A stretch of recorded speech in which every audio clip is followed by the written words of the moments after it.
Izigulo esinazo uku-undermine-ana kwethu singabafazi singasapotani. Ndiwathetha ke la mazwi nabafazi engengwa ngakwabafazi aba-undermine-anayo. Abo bafazi abalapha namhlanje bavuselele izazela komnye nomnye umfazi into yoba makhosikazi masike sidibaneni. Ungangaxakeki wena kwakho namhlanje ngumntana, sasa kwawuxakeka wena. Ake sithi bafazi kufuneka sihlekise ngeengxaki zabanye abafazi. Siyababona abantwana bethu sibazele basemva kwakarayi.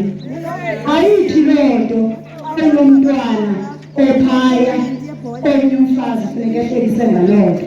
Kodwa kufuneka thina sonke sihambisene sizibuze singaba bafazi uba undonakele uye wabaphi nabafazi.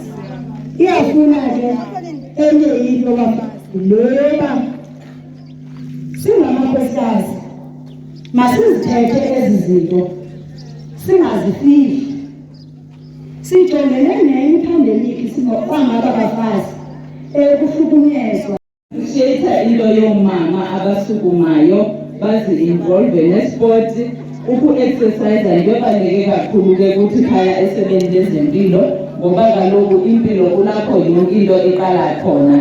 Uba awuyoyanga impilo yakho awusoze ukwazi ukwenza ezinye izinto. Ndidla ngokuthi xa ndithetha kwezi ndawo esizihambayo ndithi iyandikhathaza indlela abantu abasijonga ngayo silisebe lezempilo. Sithi xa sesizawufika endaweni kuthi hayi suka sawulinda imoto, sawuphuma xa sesibona imoto ifikile eholweni. Kodwa abantu bebeyazi le nto. Uthe xa kuthiwa kufika usasa kuthi uzawufika ngo-12, kodwa ngo-3 AM bazobefone apha befuna ukwenza shushu. Beyibona? So mina ndibonisile uba anikho njalo. Niyayazi uba impilo yinto yokuqala. Before ufumane imali nani uqala ngempilo yakho. So big up towards this. Good luck.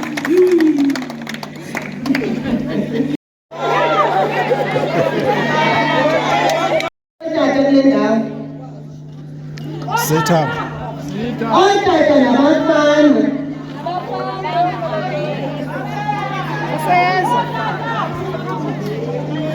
bendize kubo ke naye ndizothetha namadoda, ndizothetha ngomba we-gender-based violence, ukuxhatshazwa ngokwesini. Ndimele amadoda ndizothi sidlwengundini ungcolisa igama lamadoda, ngoba akabizwa ngegama kodwa kuthiwa yindoda. Nani madoda ongcolisi abantwana ingcolisa igama lamadoda. Kuthiwa zizinto ezingolisiwe azibizwa ngegama. Indaba yokuthi ndifuna otata nobhuti babekufutshane bazondimamela. Xa ndizawuthetha nge-GBV ke ndiza ngokufunda ivesi ephaya kwabasekolose chapter 3. Ifa ngakhona umntwana andifundela yena ngokukhawuleza.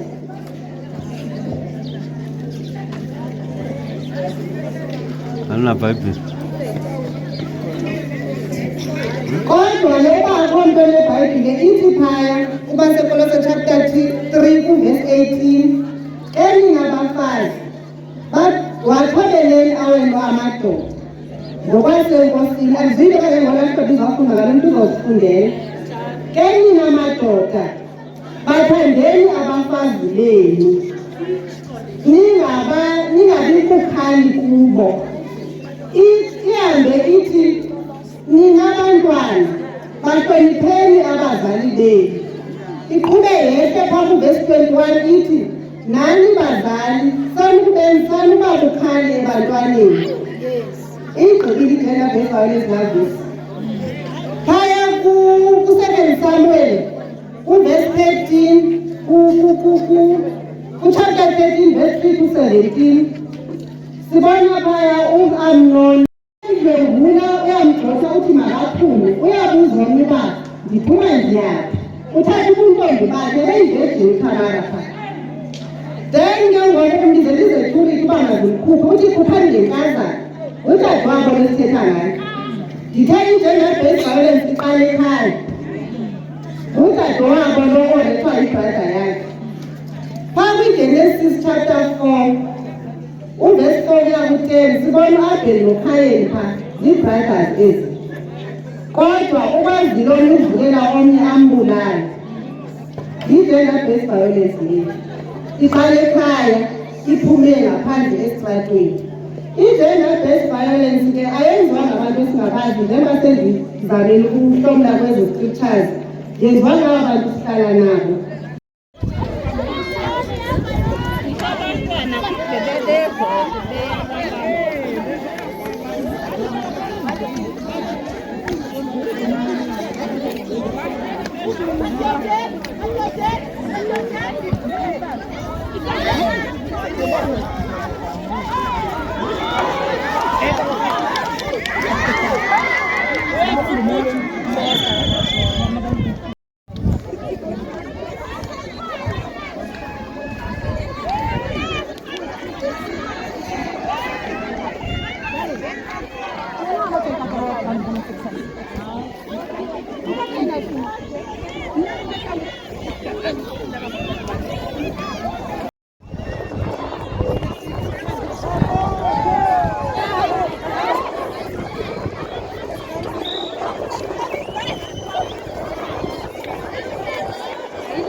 Makuzabanzima ukuphakama.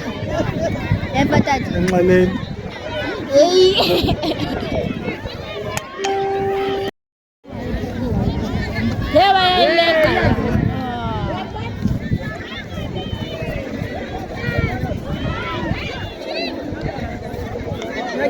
Ungabheka la mkuqayini.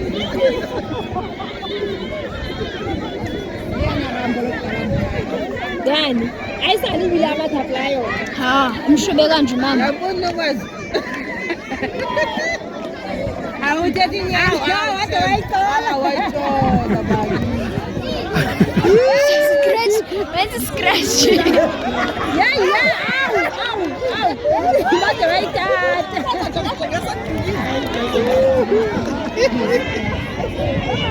Kumaneni balekeni. Yeke! Inge.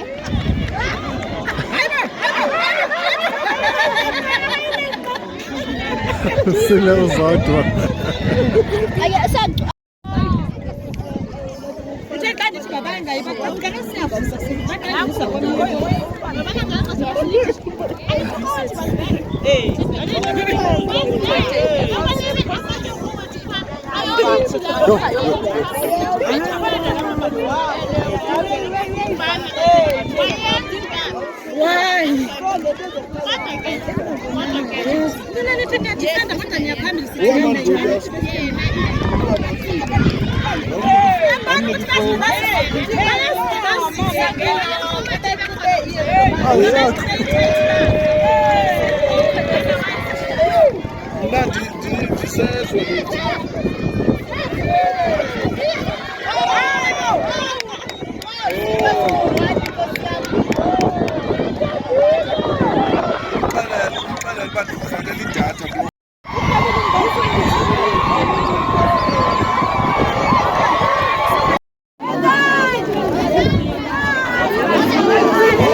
Ngizothanda ukubiza itimu ephunywa number 1.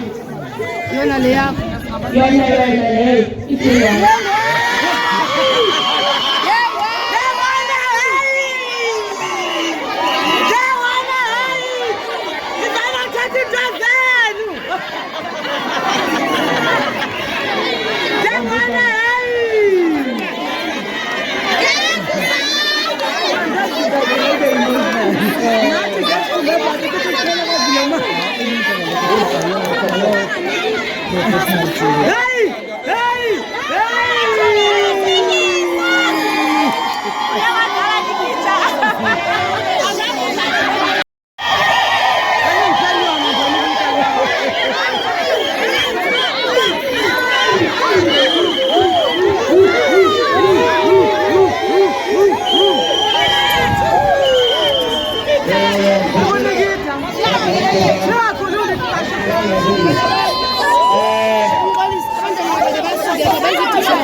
Ikhapu yesibini yesithathu nebhola imahanga.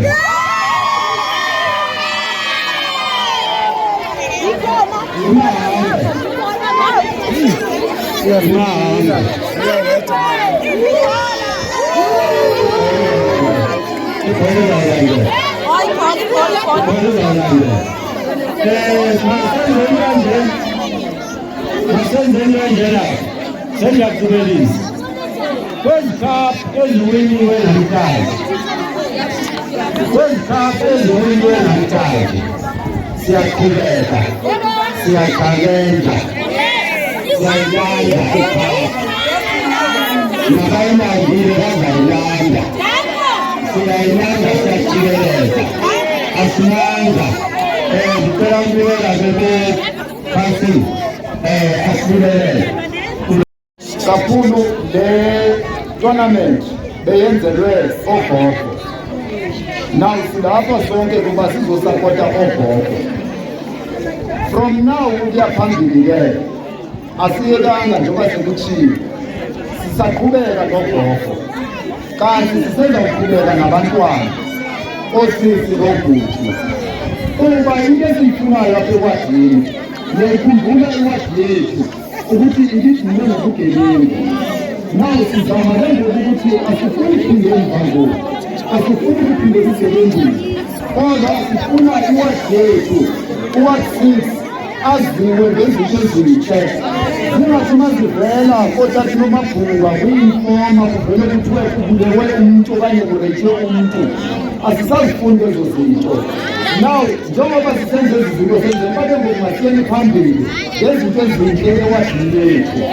Sithi phezulu ngowadi 6, phezulu ngowadi 6, phezulu. Sibhizinisi organiza into yeka September, i-Heritage Day. Sibhizinisi organiza yona, sizaba nayo isimo ukuqala ebantwaneni, into ebantwini abadala. Siphinde futhi sibe nayo le midlalo